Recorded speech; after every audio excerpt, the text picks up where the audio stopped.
तो यहाँ पे क्या था कि सीधे आपसे बात कर ली, मतलब जो भी बात करना है वो घुमा फिरा के नहीं करना है, सीधे बात कर लेना है, ठीक है।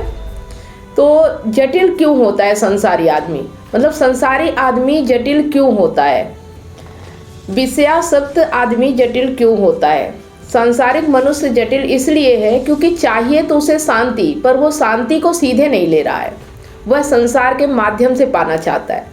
हमने सरलता की क्या परिभाषा कही थी, हमने कहा था सरलता का अर्थ है जो चाहिए उसको सीधे मांगना, बिना किसी माध्यम के। सांसारिक आदमी चाहता तो शांति है, चैन है, पर उसको वो सीधे नहीं पाना चाहता, क्योंकि सीधा रास्ता है अहंकार का विगलन। अहंकार का विगलन मतलब अहंकार का मिट जाना, ठीक है। तो वो कहता है सीधे रास्ते से नहीं लूंगा, सीधा रास्ता चुभता है, सीधे रास्ते को लेकर भ्रम है, संशय है, तो कहता है संसार के माध्यम से शांति पा लूंगा, संसार के माध्यम से चैन पा लूंगा। मतलब अगर शांति चाहिए और चैन चाहिए तो अपने अहंकार को मिटाना पड़ेगा, ठीक है। लेकिन अहंकार मिटना नहीं चाहता, डरता है, इसलिए वो कहता है कि मैं शांति संसार से ले लूंगा, जबकि संसार में शांति मिलती नहीं। और इसीलिए हमारे जीवन में इतनी सारी परेशानियां होती है, क्योंकि हम जहां मिल नहीं सकता वहां ढूंढ रहे हैं, ठीक है। अब मान लीजिए आपको प्यास लगी है और आप पानी की जगह रेत पी रहे हैं, तो क्या आपकी प्यास मिट जाएगी? नहीं मिटेगी। तो हम ऐसा ही करते हैं, हमें चाहिए शांति और चैन, लेकिन हम और दुख निमंत्रण देते जाते हैं कि हमारे जीवन में और दुख आ जाए। शांति तो कहीं खो ही जाती है, दुख और आ जाता है, ठीक है। तो एक चीज समझ लेना है कि हमें न पत्नी से शांति मिलेगी, न पति से शांति मिलेगी, न संसार से शांति मिलेगी, हमें शांति वहां मिलेगी ही नहीं। इसलिए हम कहते हैं कि अगर आपको कुछ चाहिए तो वो सिर्फ अपने आप में मिलेगा, अपने भीतर झांकने में मिलेगा, अपने आप को देखने में मिलेगा, ठीक है। तो आनंद चाहिए सबको, और जो संसार के माध्यम से आनंद पाना चाहे वो जटिल आदमी है। मतलब फिर जटिल आदमी कौन है? वही जो संसार के माध्यम से आनंद पाना चाहता है ना, उस व्यक्ति को क्या कहेंगे? जटिल आदमी। और जो अहंकार को ही किनारे रख दे ताकि आनंद का आकाश भर शेष रहे, वह सरल आदमी है। सरल आदमी कौन है? जो अहंकार को ही किनारे रख दे ताकि आनंद का आकाश भर शेष रहे, है ना। जिसका अहंकार किनारे हो जाता है उसके जीवन में सिर्फ आनंद होता है, फिर वो सरल आदमी होता है। तो सरलता का भी सीधा संबंध है संसार के प्रति आसक्ति के कम होने से। मतलब जो संसार के प्रति आसक्ति है कि किसी चीज को पा लूं, किसी चीज को भोग लूं तो मेरे जीवन में शांति आ जाएगी, सुख आ जाएगा, तो उस चीज को जो समझ जाता है कि अब संसार में आसक्ति नहीं रखना है, संसार में किसी भी वस्तु से कुछ उम्मीद नहीं करना है कि कुछ मिल जाएगा तो हमारे जीवन में कुछ अलग हो जाएगा, ठीक है। अगर जो व्यक्ति ऐसा कर सकता है वही जीवन में आनंदित हो सकता है। जो व्यक्ति संसार में ही आसक्ति रखेगा और किसी और से कुछ पाने की उम्मीद करेगा और कहेगा कि अगर पत्नी ठीक हो जाए तो मेरा जीवन आनंद में भर जाएगा, अगर पति सही रास्ते पे चलने लगे तो मेरे जीवन में आनंद आ जाएगा, तो फिर उस व्यक्ति के जीवन में कभी आनंद नहीं आएगा। देखिए यहाँ पे अगर हम ज्ञान ले रहे हैं ना, तो हम ज्ञान इसलिए नहीं ले रहे हैं कि आपके संसार में जो भी चल रहा है उसे हम ठीक कर देंगे, ठीक है। ये ज्ञान उसलिए नहीं है, ये ज्ञान इसलिए है कि आपके संसार में जो ठीक होगा वो आपके जीवन में आ जाएगा और जो ठीक नहीं होगा वो आपके जीवन से चला जाएगा। हमें समेट के नहीं रखना है, बहुत सारी चीजें इकट्ठा करके नहीं रखना है, हमें सिर्फ उनको अपने साथ लेके चलना है जो हमारे आत्मा को आगे बढ़ाए, मुक्ति के जरिया बने, जो हमारे आत्मा से हमारी मुलाकात करा दे, जो हमें आगे बढ़ाने में मदद करे, ना कि जो हमें दुखी करे, जो हमें नीचे धकेले, जो हमें कहीं हम आगे बढ़ रहे हो तो पीछे से नीचे से हमारा पैर खींचे कि नीचे आ जाओ। ऐसे व्यक्तियों के साथ हमें आगे नहीं बढ़ना है। तो बात समझ में आ गई कि ज्ञान हमें क्यों चाहिए। ज्ञान इसलिए चाहिए कि जो रिश्ते आपके बिगड़े हुए हैं वो व्यक्ति सही होगा तो आप उसके साथ चलोगे, और अगर व्यक्ति सही नहीं है तो आप किनारे हो जाओगे, आप उससे मतलब नहीं रखोगे, आप फिर उससे उम्मीद नहीं रखोगे, तो आप आनंद में रहोगे। ऐसा नहीं है कि जो व्यक्ति बिगड़ा हुआ है वो सुधर जाएगा। ज्ञान आप ले रहे हो ना, वो कैसे सुधर जाएगा, वो तो वैसा ही रहेगा। लेकिन हाँ, आप अगर समझ गए तो आपके जीवन में आनंद आ जाएगा। वो व्यक्ति भटके चाहे वो जो भी करे, वो उसकी समस्या है, ठीक है। आ रहा समझ में? जो संसार का जितना कम अनर्गल उपयोग करेगा वह उतना सरल आदमी हो गया, और जो संसार का जितना नाहक उपयोग करेगा, जो संसार को जितना ज्यादा साधन की तरह, माध्यम की तरह उपयुक्त करेगा, वो व्यक्ति जटिल आदमी हुआ। तो कहते हैं सरलता आर्जव अष्टावक्र के शब्द है ये। फिर मतलब सरलता और आर्जव, सरलता को ही आर्जव कहते हैं। तो फिर दया भी संभव नहीं है। अगर विषयों से बड़ी लिप्सा है, दया भी वह व्यक्ति नहीं कर सकता अगर वो विषयों में लिप्त है। दया भी वही व्यक्ति कर सकता है जो विषयों से आसक्ति नहीं रखता है। कैसे कर पाओगे? अपनी ही हालत भीतर बड़ी खराब है, तभी तो संसार से हम लिपटने चले जाते हैं ना। भीतर अपूर्णता का भाव है, तभी तो सोचते हैं कि संसार से कुछ पा लेंगे तो पूर्ण हो जाएंगे। अपनी ही हालत जब इतनी दर्दनाक हो तो कैसे किसी और के प्रति दया रख पाओगे? दूसरों के प्रति दया रख पाओ, इसके लिए पहले आवश्यक है कि स्वयं को लेकर के एक निश्चिंतता का भाव रहे। भीतर जब आंतरिक स्वास्थ्य होता है तो फिर व्यक्ति बाहर किसी और की देखभाल कर सकता है। और यदि व्यक्ति भीतर से स्वयं ही रोगी है, बीमार है, तो वो क्या किसी और के स्वास्थ्य की खबर लेगा? किसी और की क्या देखभाल करेगा? दया दिखा पाओ दुनिया के लिए, इसके लिए जरूरी है कि भीतर अपनी हालत दयनीय ना हो। तो उसका भी जो संबंध है वह संसार से स्वस्थ रिश्ता रखने को ही लेकर के है। पहली बात बोली है अष्टावक्र ने कि विषयों को विषम त्याग दो। वास्तव में उसी बात को वो और विस्तार से कह रहे हैं जब कहते हैं कि क्षमा, आर्जव, दया, संतोष और सत्य का तुम सेवन करो। वह पहली ही बात को दूसरी बात में और विस्तृत करके बता रहे हैं। संतोष, कैसे तुम संतोष रख पाओगे इस जगत के प्रति जब भीतर लगातार एक खो है, एक गुफा है जो अपना काला मुंह खोले खड़ी हुई है। भीतर एक बड़ा गड्ढा है, एक भयानक रिक्तता है जो हर समय पुकार रही है, मुझे भरो, मुझे भरो, मुझे और चाहिए। और जो और चाहिए वो कहाँ से मिलेगा? क्योंकि इंद्रियां तो सारी बाहर को देखती है, दुनिया की ओर। तो जो चाहिए आपको वो आपको संसार से ही मिलेगा। तो आप फिर लगातार संसार के ग्राहक बने रहते हो, संसार के प्रार्थी बने रहते हो। कुछ दे दो, कुछ दे दो। भीतर बड़ा गड्ढा है, उसको भरना है और वो भरता नहीं है तो दर्द होता है। जैसे कोई गहरा घाव हो, जैसे शरीर में कहीं कोई गड्ढा हो गया हो, दर्द करेगा ना बहुत। और अगर सीधे दिल में ही गड्ढा हो गया हो तो कितना दर्द करेगा। तो चूंकि हमारे मन में एक बहुत बड़ा सुराख होता है, इसलिए हम कभी संतोष नहीं रख पाते।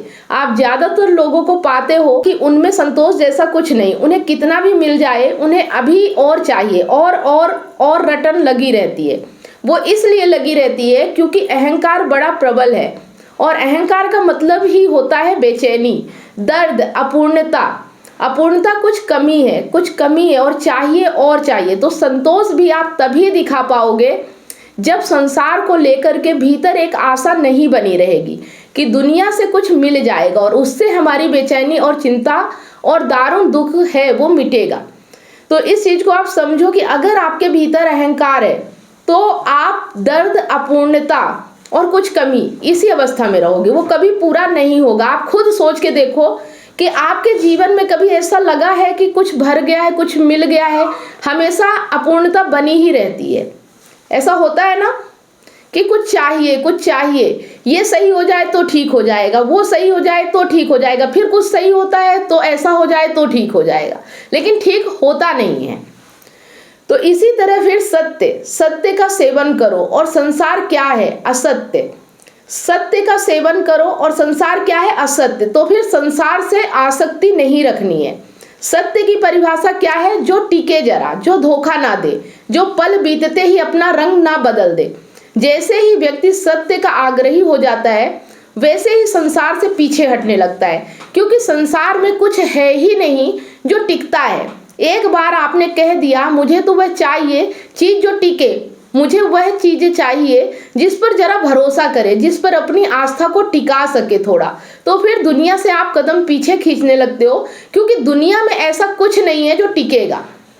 दुनिया में ऐसा कुछ भी नहीं है जो वैसा ही हो जैसे दिखता है, और कुछ ऐसा नहीं है जो जैसा अभी दिखता है अगले पल बदल ना जाए। फिर जिन्हें सत्य चाहिए वो स्वयं ही अंतर्मुखी हो जाते हैं, विवश होकर अंतर्मुखी हो जाते हैं। अगर आप दुनिया में चाहो कि किसी व्यक्ति से भरोसा ले लो, किसी वस्तु को जैसा आप देखो वैसी ही मिले, तो ऐसा संभव नहीं है। और जो चीज संभव नहीं है आप उसके पीछे पड़े रहोगे तो आप सुखी हो ही नहीं सकते हो, है ना। हर किसी को आनंद चाहिए, लेकिन संसार में हर चीज बदलती है। तो आप कहते हो कि आपकी पत्नी आपसे वादा कर लेती है और फिर बदल कैसे जाती, क्योंकि प्रकृति का नियम है बदलना। आप किसी पे भरोसा नहीं कर सकते हो, कोई आपको भरोसा दिला नहीं सकता है, क्योंकि भरोसा जैसी चीज प्रकृति में होती ही नहीं है। और हम उम्मीद लगाए बैठते हैं कि हमारे साथ धोखा ना हो, हमारे साथ कोई गलत ना करे, क्योंकि जो कर रहा है ना, जो आपको धोखा लग रहा है वो धोखा होता नहीं है, क्योंकि ये प्रकृति है और यहाँ तो ये पल पल होता रहता है। आप उम्मीद लगा रहे हो, आप चाह रहे हो, तो ये आपकी गलती है ना। आप किसी से भरोसा चाहते हो तो ये आपका दुख है, इसीलिए आप दुखी होते हो। कोई व्यक्ति अगर आपको भरोसा नहीं दिला पा रहा, विश्वास नहीं दिला पा रहा, फिर भी आप कहते हो कि मुझे भरोसा चाहिए, तुम मेरे हिसाब से चलो, तुम ये काम मत करो, तुम वो काम मत करो, वो कैसे रोक देगा? क्योंकि प्रकृति है, कोई नहीं रोक सकता। यहाँ बदलेगा, हर चीज बदलेगा, जो जैसा आप चाहोगे वैसा नहीं मिलेगा, है ना। तो ये जो चाहत होती है, यही हमारा दुख होता है, चाहत ही हमारा दुख है। तो दुनिया में तो कुछ मिल ही नहीं रहा जो वैसा ही है हो जैसे इंद्रियों से प्रतीत होता है। मन जिसका जैसा आकलन करता है, जैसे विवेचना करता है, वैसी तो कोई वस्तु निकलती ही नहीं है। पता नहीं कोई वस्तु सत्य है या नहीं, पता नहीं कोई वस्तु जैसी चीज होती भी है या नहीं, क्योंकि वस्तुतः माने सचमुच तो कुछ है ही नहीं। तो कैसे हम कह दें कि जगत में वस्तुएं हैं भी? यहाँ वस्तुएं कुछ नहीं तो वस्तुएं कहाँ से आ गई, है ना। आप देखो, अगर संसार में कहें कि कुछ ऐसा है ही नहीं जिसे सच माना जा सके, एक भ्रम है, एक माया है, तो फिर ये सब हमें दिखता क्यों है ना। जब है नहीं तो हमें दिखता क्यों है? तो सारी बातों का संबंध संसार से, और संसार से बात इसलिए शुरू करनी पड़ रही है क्योंकि राजा है सामने, और राजा तो मांसाहारी होता है। राजा को तो काम ही है लगातार राज्य को संभालना, प्रजा को देखना, शत्रुओं से रक्षा करके रखना, खजाने की खबर लेते रहना। तो अष्टवक्र भली भांति जानते हैं कि किससे बात कर रहे हैं। गुरु के लिए बहुत आवश्यक होता है शिष्य की पृष्ठभूमि जानना, और उस पृष्ठभूमि के अनुरूप कोई प्रासंगिक बात करना। संदर्भ ना पता हो तो आप जो भी बात बोलेंगे तो बात बड़ी आधारहीन हो जाती है। अब देखिए, यहाँ पे मुझे पता है कि आप लोगों की परेशानी क्या है, तो मैं जो भी बात यहाँ होती है मैं आपकी परेशानी को रिलेट करती हूँ, ठीक है, कि यहाँ पे दिक्कत क्या है। अगर मुझे पता ना हो कि आपकी परेशानी क्या है तो ये किताब जो मैं पढ़ रही हूँ इसका कोई मतलब ना निकले, है ना। क्योंकि जब तक आप अपनी समस्या से रिलेट नहीं करोगे तब तक ये किताब आपके लिए व्यर्थ है, ठीक है। तो उस बात का कोई औचित्य नहीं रह जाता। जैसे कि आप मछली को बोलें कि मुझसे मिलने के लिए पेड़ के ऊपर आ जाना, भले ही आपकी नीयत अच्छी हो, भले ही आपका ठिकाना पेड़ के ऊपर हो, भले ही पेड़ के ऊपर आपने मछली के लिए कुछ उपहार रखे हो, या दवाई रखी हो, या अच्छा भोजन रखा हो, लेकिन आप उसे बोल रहे हैं ऊपर आ जाओ पेड़ के, वहां पर तुम्हारे स्वागत का प्रबंध है, तो फिर आप जानते ही नहीं कि आप किससे बात कर रहे हो। देखो क्या होता है कि अगर हम मछली को कहें कि पेड़ पे, तो मछली की प्रवृत्ति क्या है? पानी में रहना, लेकिन हम मछली से कह रहे हैं पेड़ पे चढ़ो, तो फिर हम उसे नहीं जानते और ये चीज कभी पूरी नहीं होने वाली, है ना। वैसे ही हम व्यक्ति के व्यक्तित्व को नहीं जानते और व्यक्ति की प्रकृति को नहीं जानते, और हम उम्मीद करते हैं कि वो हमारे हिसाब से चले, तो ऐसा संभव नहीं है, ठीक है। अगर आप मछली को पेड़ पे नहीं चढ़ा सकते, वैसे ही जिस व्यक्ति को आप धोखा कह रहे हैं, जो व्यक्ति आपके साथ दोस्ती का व्यवहार नहीं रख रहा है, जो व्यक्ति आपके साथ सामंजस्य बैठा के नहीं चल रहा है, तो आप उसके व्यक्तित्व को नहीं जानते, आप उसकी प्रकृति को नहीं जानते, और इसके बावजूद आप भरोसा कर रहे हैं, उम्मीद कर रहे हैं कि वो आपके हिसाब से चले, है ना। उसके व्यक्तित्व को, उसके प्रकृति को जान लो तो दुख कम होगा। फिर आप उससे दूरी बनाओ, या उसका जो प्रकृति है उसके साथ आप सामंजस्य बैठाओ अगर आपको जरूरत है तो जरूरत आपकी है, चाहत आपकी है, इसलिए दुख आपको हो रहा है, ठीक है। जो सामने वाला व्यक्ति है वो तो अपनी प्रकृति में जी रहा है, उसकी जो मर्जी वो कर रहा है, दुखी तो आप हो रहे हो ना, क्योंकि आप उससे आसक्ति लगा बैठे हो, आप उसके लिए मरे जा रहे हो कि अगर वो व्यक्ति चला गया आपके जीवन से तो आप क्या करोगे, कैसे जियोगे। अब यहाँ पे देखेंगे शिष्य कौन है, पता होना चाहिए, गुरु को पता होना चाहिए किससे बात कर रहे हैं। तो अष्टवक्र को पता है कि एक संसारी राजा से बात हो रही है, यह भी पता है कि अगर वो राजा आज मुक्ति की बात कर रहा है तो बंधन कहाँ पर है, उसके बंधन संसार में। इसलिए जो पहली ही बात कहते हैं अष्टवक्र, वो एकदम सारगर्भित है और संदर्भ सहित एकदम प्रासंगिक बात कही है। आगे की बात अब कल करते हैं।